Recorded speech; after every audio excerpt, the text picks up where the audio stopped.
Olha que Isaías fala: se você pedir que a sombra venha avançar 10 graus, vai acontecer.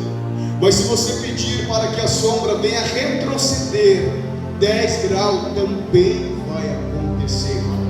Ezequias se coloca de pé, olha para as pupilas brancas do profeta Isaías e diz: a sombra, por mais que ele não fosse cientista nem nada, mas apenas por observar, a sombra avançar 10 graus é fácil, porque ela continuou com o seu movimento contínuo. Mas agora eu quero ver ela retroceder, voltar para trás. Agora aqui um pouquinho de ciência. O planeta Terra, ele tem dois movimentos: movimento de translação e movimento de rotação. O movimento de translação é quando ele está girando ao redor do Sol. O movimento de rotação é quando ele está girando em volta do seu próprio eixo, inclinado, porque a Terra ela é um pouco inclinada em alguns graus, ela gira no seu próprio eixo. Esse é o movimento de rotação. É esse movimento de rotação que vai fazer com que a sombra venha se locomover, mudar de lugar, porque a sombra ela é projetada quando a luz bate em algum obstáculo, quando a luz solar bate em alguma barreira, então vai gerar a sombra quando bate em alguma barreira. A Terra girando no seu próprio eixo, no movimento de rotação, ela vai fazendo com que a sombra ela venha andar, caminhar. Amém até aqui? Agora pensa você, olha a audácia de Ezequias. Ele vai falar o seguinte para Deus: eu quero que a sombra ela venha retroceder. Ele está falando o seguinte: eu quero que a Terra ela pare de fazer esse movimento de rotação, girando no seu próprio eixo, e venha girar ao contrário. Segundo os olhar crítico dos cientistas, primeiramente isso é impossível acontecer. Nunca, jamais que isso poderia acontecer. Mas se por um acaso acontecesse, isso poderia desencadear uma grande catástrofe de tsunami, terremotos ocasionados pelas placas tectônicas. Algo catastrófico poderia acontecer. A Terra poderia se perder em órbita. Porque entenda você como Deus é grande.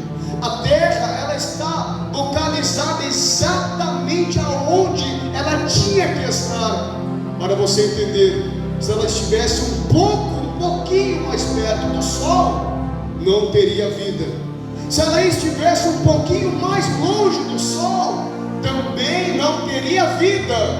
Ou seja, ela está no lugar exato onde ela deveria estar.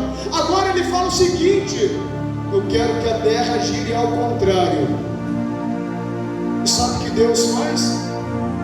Deus acata o pedido dele. Olha para o seu irmão e pergunta para ele: por quê? Pergunta, fala assim: por quê? Olha aqui, Deus acata o pedido dele. Sabe por quê? Porque a minha Bíblia diz que ele não é homem para mentir, e nem filho do homem para que se arrependa daquilo que ele falou. Foi ele que disse: pede o que quiser, pode pedir o sinal que você quiser e eu farei. Daí Ezequias ele vai falar: então eu quero que a Terra ela retroceda. Segundo o olhar da ciência, isso seria catastrófico. Só que a ciência não contou que aquele que está operando foi o que criou os céus e a terra. A ciência ela não contou aquele que iria operar com a sua destra poderosa foi aquele que criou todo o universo que você contempla. É o Criador, o merecedor da honra, da glória e do louvor. A minha Bíblia vai falar que tudo foi criado por Ele, e sem Ele nada do que foi feito se fez. Tudo foi criado por Ele. Então Ezequias falou: eu quero que a sombra retroceda. E adivinha? Olha para o seu irmão e pergunta para ele: adivinha? Olha aqui para mim.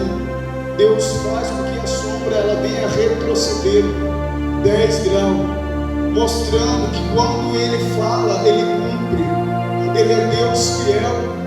Quando Ezequias ele recebe esse sinal, ele vê que ele foi curado, a alma dele recebeu descanso, o problema dele foi sanado, aquilo que veio para a morte, aquilo que veio para a destruição dele, assim como a terra retrocedeu para a sombra retroceder, a morte também teve que retroceder para que o nome de Deus fosse glorificado naquele lugar, naquele momento.